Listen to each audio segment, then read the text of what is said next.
이 설교 본문이 너무 짧으면 피기도 전에 끝났죠.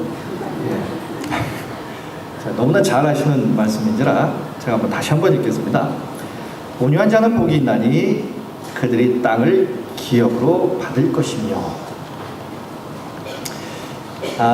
지난 주일날 저희들이 한마음 축제가 있었습니다. 여러 가지 사정 때문에 가시지 못하신 분들은 이 자리에서 예배를 드렸을 것이고요. 그러다 보니까 이제 2주 만에 뵙는 분도 없지 않아 계시는 것 같습니다. 또 옆에 계신 우리 성도들도 2주 만에 뵙는 그런 분들도 있으실 것 같아요. 자, 우리 같이 한번 축복하시고 인사하시겠습니다. 자, 복된 자리에서 만나게 뵙게 돼서 대단히 반갑습니다. 자, 우리 앞에 한번 축복하시겠습니다.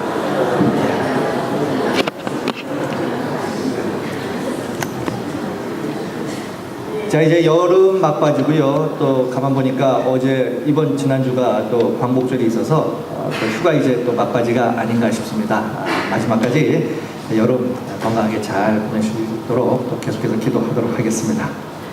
자, 오늘 본문은 우리가 잘 아시는 그 소위 이 산상수훈입니다. 산상수훈의 이제 제일 첫 번째는 팔복이 나오는데요. 그 팔복 가운데에 세 번째 복, 온유한 사람이 받는 복에 대해서 우리 주님께서 하시는 말씀입니다. 8가지 복이 다 복되지만 특별히 우리나라 사람들은 이 세 번째 이 복을 가장 좋아하는 복이 아닐까 싶습니다. 왜입니까? 땅을 기업으로 받기 때문입니다. 부동산에 관심이 많으신 우리 한국 분들 같으면은 글쎄요, 가장 좋아하시는 그런 복이 아닐까 싶습니다. 자, 그런데 이 말씀이야말로 우리 한국 사람에게 또 가장 필요한 그러한 메시지가 아닐까 싶습니다. 왜냐하면 우리 한국 사람들이 가만히 보면 성격이 굉장히 급합니다. 또 이 다른 민족하고 이렇게 비교해 보면 상당히 터프해요. 화끈합니다. 운전도 보면 난폭하게 하고요. 또 화도 잘 내고 또 분노도 많고 뭐 그렇습니다. 어떻게 보면 이러한 성향을 갖고 있는 우리나라 사람들, 특별히 요즘 날씨가 너무 더워서 이 무더운 날씨에 조금만 건드려도 뭐 폭발하는 이런 상황. 우리 주님이 우리에게 이렇게 말씀합니다. 온유한 자는 복이 있나니 그들이 땅을 기업으로 받을 것이다. 성경에 나오는 이 온유라고 하는 말, 이 말은 무슨 연약하거나 아니면 무기력하거나 비굴하거나 줏대가 없거나 패기가 없거나 우유부단하거나 뭐 이런 것을 의미하는 단어가 아닙니다. 온유라는 헬라어의 단어는 프라우스라는 말인데, 이 프라우스라는 말은 무슨 말이냐면 어떤 강력한 힘이 잘 조절된 내면의 능력을 프라우스 이렇게 말합니다. 그래서 그 당시 그 헬라 사회에서는 이 프라우스라는 말이 여러 가지로 쓰였는데, 그 중에 하나는 이제 의사가 열이 많은 환자에게 약을 처방했습니다. 그럴 때 이 환자의 열이 다스려졌어요. 그래서 열이 떨어졌습니다. 그럴 때 프라우스 이렇게 말합니다. 뿐만 아니라 말이나 아니면 사자와 같은 이런 힘이 센, 그리고 맹수를 잘 훈련시키고 길들여져서 주인의 명령에 따라서 잘 순종하는 그 상태를 프라우스 이렇게 말을 했습니다.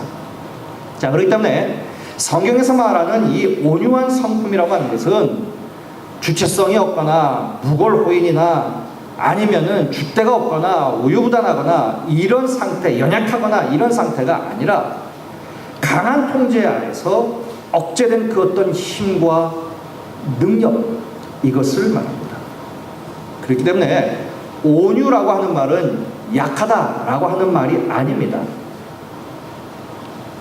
오히려 자신의 그 어떤 거친 그 어떤 성격이나 그 어떤 능력이 있음에도 불구하고 그것이 성령의 다스림과 지배를 잘 받아서 통제된 상태가 온유라는 겁니다. 그래서 영국의 시인 로버트 브라우닝은 온유를 이렇게 설명을 했습니다. 거인의 힘을 가졌으나 부드러움으로 대하는 성품으로 바뀐 상태. 이것을 브라우닝은 온유 이렇게 말했습니다. 그렇기 때문에 힘과 부드러움이 잘 조화된 상태가 온유. 그러니까 부드러운 거인, 이 사람이 바로 온유한 사람, 이런 말이라는 거죠. 제가 군대 생활하면서요 알게 된 그 방위병 한 사람이 있었습니다. 이 방위병은 군대에도 슈퍼가 있는데 그 슈퍼를 이제 PX라고 그러죠. 그 PX 관리병이었습니다. 거기서 물건을 파는 그런 방위병이었어요. 방위병은 잘 아시다시피 출퇴근을 하는 그러한 군인입니다. 근데 이 친구가 체구가 작습니다. 굉장히 순해 보였어요. 그래서 현역병들이 이렇게 오면 굉장히 장난도 많이 치고 또 찝쩍거리기도 하고 또 괴롭히기도 하고 그랬습니다. 그런데 어느 날 부대에서 이제 체육대회가 있었습니다. 그래서 방위병들과 그리고 이제 현역병들이 이제 체육대회를 하는 그러한 날이었어요. 군대의 이 체육대회 하이라이트는 씨름입니다. 근데 이 PX병이 방위병 씨름선수 대표로 나왔어요. 그러니까 이 현역병들이 이제 우습게 봤겠죠. 그런데 결과는 그 PX병이 우승을 차지했습니다. 부대 안에서 하루아침에 이 친구가 유명해졌어요. 그러고 난 다음에 이제 조금씩 이 친구의 숨은 전력이 드러나기 시작했습니다. 알고 봤더니 초등학교, 중학교 때까지 유도 선수였어요.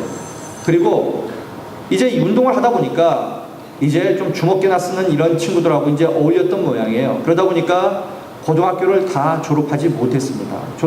고등학교를 중퇴한 거예요. 그래서 이제 방위병으로 이제 들어온 겁니다. 나중에는 주먹색에서 좀 더 오랜 세월을 좀 보내다가 군대 생활에 온 겁니다. 겉으로 보면 순해 보이고 체구도 작았지만 그에게는 그런 전력이 있었던 거예요. 이 일이 있고 난 다음에 제가 PX에 한번 갔을 때 그 친구한테 한번 이렇게 물어봤습니다. 아니 평소에 그렇게 귀찮게 하는 사람들이 있었는데 왜 그 사람들에게 한마디도 이야기를 하지 않고 그들이 하는 대로 그대로 다 그것을 다 받고 견디고 있었느냐 했더니 이 친구가 딱 한마디 합니다. 가소롭잖아요. 그러더라고요. 그가 아무 얘기 안 하고 현역병들이 찝쩍거리거나 장난치거나 하는 것도 그는 다 받아주고 아무 말 안 하고 조용히 있었던 것은 그가 약자였기 때문이 아니었습니다. 상대가 가소로웠기 때문입니다. 작지만 강한 사람이었어요. 그 이후로 PX에 와가지고 그 누구도 그 방위병을 이전처럼 건드리는 사람은 아무도 없었습니다. 여러분, 약한 사람이 온유하게 되는 것이 아닙니다. 약하기 때문에 어쩔 수 없이 온유해지는 것이 아니에요. 그 반대입니다. 강하기 때문에 그 사람은 오히려 온유해질 수 있는 겁니다. 그 예를 우리는요, 예수님을 통해서 우리는 알 수 있습니다. 예수님은 가장 온유한 사람이었어요. 온유한 분이었습니다. 그래서 마태복음 11장 29절에서 우리 주님은 당신을 이렇게 말합니다. 나는 마음이 온유하고 겸손하니 나의 멍에를 메고 내게 배우라, 이렇게 말씀하십니다. 뿐만 아니라 이사야서 53장 7절에 보니까 예수님의 온유하심에 대해서 이렇게 말씀합니다. 그가 곤욕을 당하여 괴로울 때에도 그의 입을 열지 아니하였으며 마치 보수장으로 끌려가는 어린 양과 털 깎는 자 앞에서 잠잠한 양같이 그의 입을 열지 아니하였도다, 이렇게 말합니다. 자, 이 말씀은요, 예수님의 십자가 고난을 의미하는 말이죠. 우리 주님께서 고난을 당하실 그 장면을 한번 우리가 머릿속에 한번 그려보십시오. 우리 주님께서는 침뱉음을 당했습니다. 뺨을 맞았습니다. 채찍을 맞았습니다. 조롱을 받았습니다. 이 모든 것이 당신이 저지른 죄 때문에라면 억울하진 않겠죠. 그러나 이 모든 것은 예수님과는 아무런 상관이 없는 그러한 것이었어요.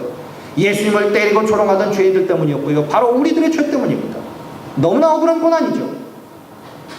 그런데 이 억울한 고난을 당하면서도 우리 주님께서 어떻게 반응하십니까?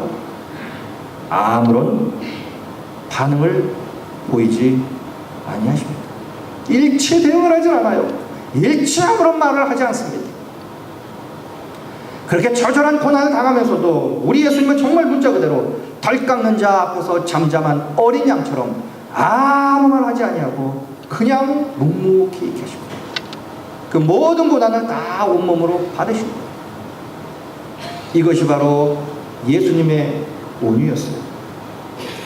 그렇다면 이 모든 고난을 아무 소리 없이 그대로 다 받으신 것이 예수님께서 약하기 때문에 그러신 겁니까? 아닙니다. 예수님은 세상에 그 누구보다도 가장 강하신 분이에요. 전능자입니다. 천지만물의 창조자입니다. 바람과 바다를 잔잔케 하시는 분이고 무리를 거르시는 분이고 죽은 자를 살리시는 분이고 만왕의 왕이요 만주의 주십니다. 세상에서 가장 강하신 분입니다. 그런데 그처럼 가장 강하신 분이 온유하셨다는 거예요. 이러한 예수님의 모습을 통해서 우리가 깨달는 것이 있습니다. 그것은요, 온유라고 하는 것은 약한 사람이 어쩔 수 없이 가지게 되는 태도가 아니라는 것입니다. 오히려 강한 사람이 가지게 되는 그러한 태도라는 것입니다. 자, 그렇다면 강한 사람이 어떻게 이렇게 온유할 수 있냐는 거예요. 강한 사람이 온유하게 되는 이유가 있어요. 온유한 사람은 마지막 승리를 확신하기 때문에 온유할 수 있는 거예요. 앞에서 그 누군가가 괴롭히고 그 무슨 일을 해도요, 그 사람은 이렇게 생각합니다. 그래, 지금은 내가 져준다. 그래, 네 마음대로 해봐라. 그러나 결국은 내가 승리해. 이것이 바로 강한 자의 여유입니다. 구약에서 하나님은 모세를 불러서 이스라엘 백성들을 구원하게 하셨죠. 그때 모세는 자기는 능력이 없다, 말이 짧다, 이래서 하나님의 요구를 거부하죠. 그런데도 하나님은 모세를 불러서 애굽으로 보냅니다. 그리고 하나님이 함께 하시겠다는 증거도 여러 가지로 보여줬어요. 지팡이를 집으면 뱀이 되고 다시 잡으면 지팡이 되는 그런 체험도 하게 했어요. 손을 품에 넣었다 빼면 나병이 걸렸고 다시 넣었다 빼면은 또 깨끗하게 치유받는 그런 경험도 하게 했습니다. 나일강의 물을 가져다가 부으면 피가 될 것이라고 했습니다.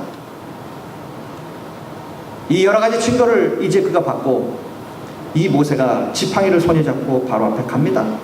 그때 그의 마음에는 하나님께서 강력하게 도우실 것이고 바로는 금방 그 앞에 굴복하고 이스라엘 백성들을 놓아줄 거라고 생각했습니다. 모세의 말을 들은 이스라엘 백성들도 역시 마찬가지였어요. 금방 자유를 얻고 이제 애굽에서 벗어날 것이라고 생각했습니다. 그러나 현실은 전혀 달랐어요. 바로에게 내 백성을 보내라고 하는 하나님의 말씀을 그가 전했지만 바로는 꿈쩍도 하지 않습니다. 오히려 이스라엘 백성들은 모세가 온 이후로 더욱더 노역이 심해졌습니다. 더욱더 고통스러워졌어요. 이때 백성도 모세도 하나님 앞에 원망의 말을 하죠. 출애굽기 5장 22절 이하에 보니까 이렇게 원망을 합니다. 주여, 어찌하여 이 백성이 학대를 당하게 하셨나이까? 어찌하여 나를 보내셨나이까? 내가 바로에게 들어가서 주의 이름으로 말한 후로부터 그가 이 백성을 더 학대하며 주께서도 주의 백성을 구원하지 아니하시나이다. 원망했어요. 그때 하나님께서 뭐라고 말씀하시느냐? 그 다음 절 6장 1절에 하나님께서 이렇게 말씀합니다. 우리 같이 한번 읽겠습니다. 시작. 이제 내가 바로에게 하는 일을 내가 보리라. 강한 손으로 말미암아 바로가 그들을 보내리라. 강한 손으로 말미암아 바로가 그들을 그의 땅에서 쫓아내리라. 아멘. 여기서 이렇게 말합니다. 이제 그러고 보니까 하나님께서 약하신 것이 아니었습니다. 하나님이 약해서 바로의 압제를 어찌할 바 아무런 방법도 없이 그냥 내버려 두신 것이 아니었어요. 하나님이 약하신 것이 아니었습니다. 하나님은 아직 시작도 하지 아니하신 거예요. 지금은 바로가 마음대로 하도록 그냥 내버려 둔 겁니다. 그래, 지금은 네 마음대로, 그래, 네 마음대로 한번 까불어봐라. 그러나 내가 나가기만 하면 모든 것은 다 끝장날 것이다. 이런 것이라는 거죠. 여러분, 하나님이 이렇게 조용히 계신 이유는 하나님께서 능력이 없어서가 아니었습니다. 아직 하나님은 행동하지 아니하셨을 뿐이에요. 그러나 하나님이 나서기만 하면 우리를 힘들게 하는 그 모든 세력, 그 어떤 일도 그 하나님의 능력 앞에 다 무너지고 말 거라는 거예요. 아직까지 우리 앞에 산 같은 문제가 있습니까? 해결되지 않는 문제가 아니라, 하나님의 손이 짧은 것이 아니라, 하나님의 능력이 없는 것이 아니라, 아직 하나님이 시작도 하지 아니하셨어요. 조금만 더 기다려 보십시오. 하나님이 시작하시면 한순간에 그 모든 문제들은 해결이 됩니다. 그렇기 때문에 이스라엘 백성들은 당시에 하나님을 원망할 필요가 없었어요. 오히려 조금만 기다려보자. 아직 하나님이 행동하지 않아 하신 거야. 이제 하나님의 손을 펴시면 모든 것이 다 끝장날 것이다. 마지막 승자는 우리가 될 것이다. 이 마음으로 그들은 여유를 가졌어야 했습니다. 이러한 여유를 가지고 모든 것을 하나님 앞에 맡기고 느긋하게 있을 수 있는 태도, 이것이 바로 온유입니다. 조금만 일이 생겨도 중리상하게 하지 않습니다. 울고불고 난리치지 않아요. 이리 뛰고 저리 뛰고 하지 않습니다. 마음이 이리 갔고 저리 가고 하지 않습니다. 천국과 지옥을 오가지 않는 거예요. 조급하지 않습니다. 쉽게 흥분하지 않습니다. 쉽게 분노하지 않아요. 허틀게 대응하지 않습니다. 조용히 있습니다.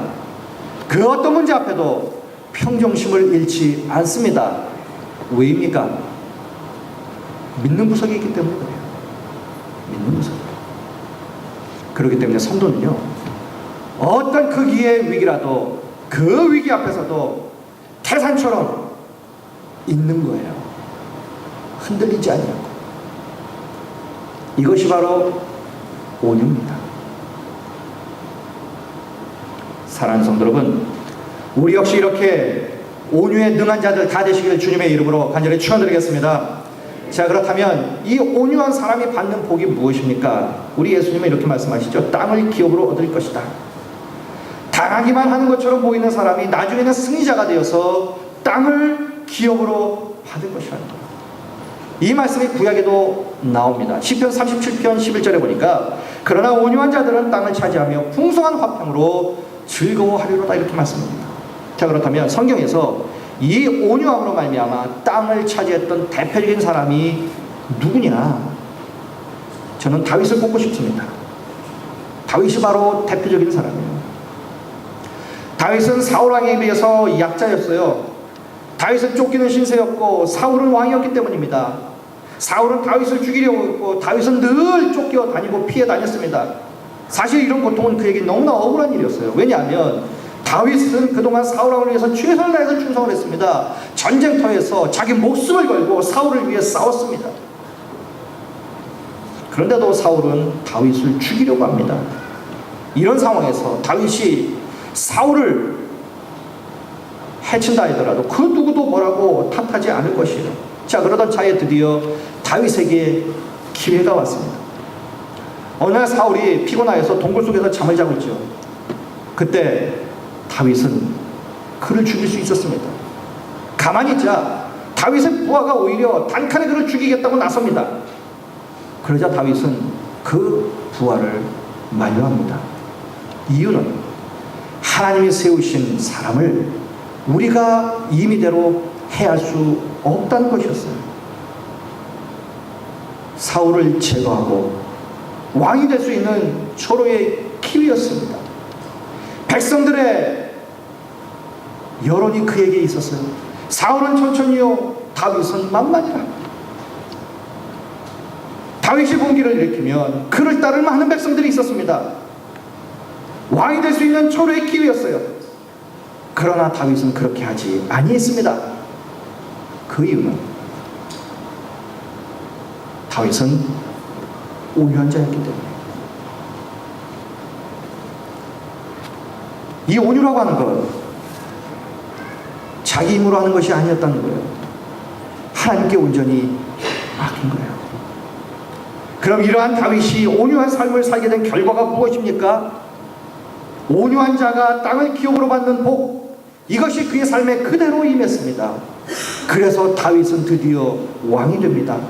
사울을 자기 손으로 죽이지 아니하고도 그는 왕이 되고 나라를 차지하고 땅을 지배하게 되는 그러한 복을 그가 받게 됩니다. 여기서 기업으로 얻는다는 말은 상속을 받는다 이 말이에요. 여러분, 상속은요 가만히 있어도 갖게 되는 것입니다. 다윗을 한번 보십시오. 다윗은 지금 자기의 힘으로 사울을 죽인 것이 아니었어요. 자기의 힘으로 왕이 된 것이 아니었습니다. 죽일 기회가 있음에도 불구하고 그는 사울을 죽이지 아니하였어요. 하나님께 맡겼습니다. 그러자 그는 그 나라를 기업으로 물려받았어요. 하나님으로부터 상속받게 된 것입니다. 하나님이 그를 왕으로 세워주셨고 그 나라를 하나님이 상속해 주셨어요. 기업으로 주신 겁니다. 다시 말씀드리면 온유한 사람은요, 다투거나 억지를 부리지 않고도요, 일이 하나님의 손에 의해서 저절로 되어지는 은혜를 경험하게 되는 겁니다. 그렇습니다. 온유한 사람일수록요, 인생이 쉽게 풀리는 법이에요. 하나님에 의해서 일이 되는 은혜를 경험하게 됩니다. 참 힘들게 살아요, 사람들이. 자기 힘으로 살려고 합니다. 무엇이든 자기 손으로 해야 직성이 풀리는 사람들이 있어요. 그리스도인들도. 하나님의 은혜를 그렇게 입버릇처럼 이야기하지만 그의 삶에는 하나님의 은혜, 그 어떤 모습도 그가 하는 일에는 보이지 않는 사람이 있어요. 아무튼 자기가 합니다. 억지로라도 자기 힘으로 밀어붙이든 아무튼 자기 힘으로 하려고 하는 사람들이 있어요. 자, 보십시오. 세상 나가서 자기 힘으로 살려고 하니까 얼마나 치열하게 살아야 합니까? 요만큼도 손해볼 수 없잖아요. 요만큼도 내가 물러설 수 없잖아요. 그러니 사람이 사나워지는 거예요. 사람이 전투적이 됩니다. 뭐든지 자기 손으로 쟁취해야 직성이 풀리는 거예요. 은혜로 살아야 하는 그리스도인임에도 불구하고 이렇게 전투적으로 삽니다. 내가 저 사람을 이기지 않으면 내가 살 수 없다는 거예요. 경제학적인 요즘 소위 용어로 말하면 레드오션에서 사는 거죠. 블루오션이 아니라 저 사람을 내가 이겨야 내가 산다. 온유한 사람은 그렇게 살지 않습니다. 블루오션으로 살아요. 나도 살고 저 사람도 살 수 있는 길을 모색하는 거예요. 그 방법이 하나님께 맡기고 하나님의 손에 의해서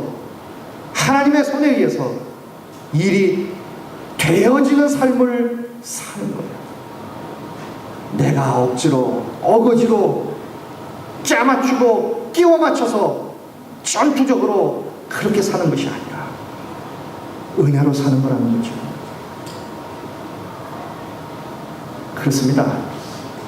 이것이 바로 온유한 사람이 사는 삶의 방식입니다. 그래서 온유한 사람은 매사에 분노하지 않습니다. 너무 초조해하며 살지 않습니다. 그 어떤 일에도 인간적인 방법으로 대항하려고 하지 않습니다. 하나님을 믿으면 모두 하나님께 맡기며 삽니다. 상대방이 나에게 이렇게 한다 해도 그 사람의 수준과 똑같이 그 사람에게 그렇게 맞대응하고 싸우지 않습니다. 그 대신 오히려 축복하고 기도해 줍니다. 이렇게 할 때 우리 마음에 평화가 임합니다. 안식이 임하고요. 근심과 스트레스가 사라집니다. 미국의 유명한 세계적인 병원 중에 하나가 MD 앤더슨 병원이라고 하는 병원이 있어요. 이 병원에 이 암 전문의, 세계적인 암 전문의 김의신 교수라고 하는 분이 계십니다. 이분이 쓴 그 글에서 이런 내용을 제가 읽은 적이 있었습니다. 그분이 평생 암을 연구하면서 보니까 우리 인체에는 NKC라고 하는 것이 있답니다. 그게 뭐냐면 Natural Killer Cell이라는 그런 세포가 있대요. 그러니까 자연 살해 세포라고 하는 세포가 있답니다. 그런데 조사를 해보니까 이 세포가 많은 사람들이 암에 걸려도 암 치료가 잘 된답니다. 그리고 또 암에 잘 걸리지 않는데요. 어떤 유전학적으로도 암에 걸려도 암 치료가 잘 된답니다. 그런데 이분이 여러 사람들을 그 부류를 대상으로 해서 이 NKC, 이 자연살해 세포의 개수를 한번 연구를 오랫동안 해봤답니다. 그런데 이분도 깜짝 놀란 것이 이 세포가 가장 많이 나타난 그 어떤 부류가 있었답니다. 일반인보다 약 1000배 정도 많은 양의 세포를 갖고 있는 그 사람들이 있었답니다. 그 사람들이 어떤 사람들이었냐면 교회의 찬양대원들입니다. 1000배나 많습니다. 1000배나 많아요. 혹시 건강하게 오래 사시길 원하시면 이 자리에 계시면 됩니다. 이 자리에 계십니다. 똑같은 찬양도 인상 쓰고 하는 찬양은 그건 찬양이 아니에요. 왜 찬양대원들한테 일반인보다 1000배나 많게 나왔을까요? 그 다는 아니겠지만 평균적으로 찬양의 능력이 있다는 거죠. 찬양은 하나님 앞에 우리가 영광을 올려드릴 뿐만 아니라 부르는 사람을 소위 힐링합니다. 치유해요. 고칩니다. 찬양의 능력입니다. 마음을 밝게 만들고요. 능력 있는 사람이 되게 하고 늘 기쁨 속에서 감사하며 하나님 앞에 찬양 드릴 때 이러한 세포들도 많아지더라는 거죠. 그러게 사랑하는 성도 여러분, 어떤 상황에서도 온유하시길 축원드리겠습니다. 함께 맞붙어 싸우는 사람, 상대방과 똑같은 방법으로 똑같은 수준에서 대응하는 사람, 그 마음에 항상 분노와 혈기가 부글부글 끓어오르는 사람, 오래 못 삽니다. 이런 사람 우리 되지 말아야 합니다. 그것은 자신의 힘으로 이기고자 하는 그 어떤 초조함의 반영이에요. 초조하기 때문에 무언가 자기가 해보려고 하는 거예요. 이런 사람은 강한 사람이 아니라요, 오히려 약한 사람이에요.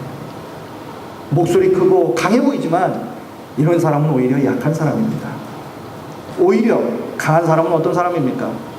하나님을 의지하는 사람, 복수하는 것이 내 손이 아니라 하나님의 손에 있음을 믿는 사람, 자신의 배후에 하나님의 계심을 깨닫고 확신하는 사람, 눈앞에 펼쳐지는 그 어떤 심각한 일까지도 믿음으로 가소롭게 바라볼 수 있는 그러한 여유를 갖고 있는 사람, 태산 같은 믿음을 갖고 사는 사람, 이런 사람이 바로 온유한 사람이고요, 이런 사람이 바로 강한 사람입니다.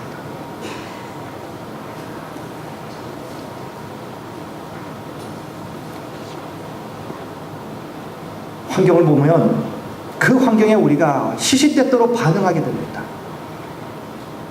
사람의 입만 보고 살면 그 사람이 하는 말에 시시때때로 반응하며 삽니다. 좋은 말 하면 좋고 마음에 거슬리는 말을 들으면 화가 나고 나도 또 한마디 해줘야 직성이 풀리고. 여러분 운전하실 때 그러지 않습니까? 제 앞에 갑자기 들어오면 끝까지 쫓아가서 나도 한 번 끼어들어야 직성이 풀린죠.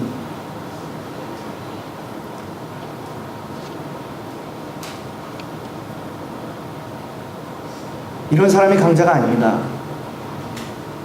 할 수 있음에도 불구하고 그것을 하나님의 손에 맡기고 나는 태산 같은 믿음으로 그냥 조용히 하나님의 일을 기다리는 거예요. 하나님이 하시도록. 이 사람이 강자고 이 사람이 온유한 사람입니다. 여러분, 우리 모두는요 이렇게 온유한 사람으로 살아요.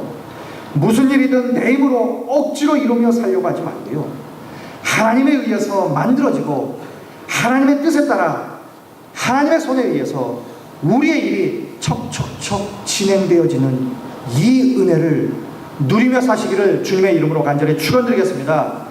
그래서 우리의 가정에서도 직장에서도 교회에서도 하나님의 기업인 하나님의 복을 상속받으며 부흥성한 은혜를 누리며 사시는 복의 주인공 되시는 우리 모두가 되시기를 주님의 이름으로 다시 한번 간절히 축원드리겠습니다. 자, 기도하시겠습니다.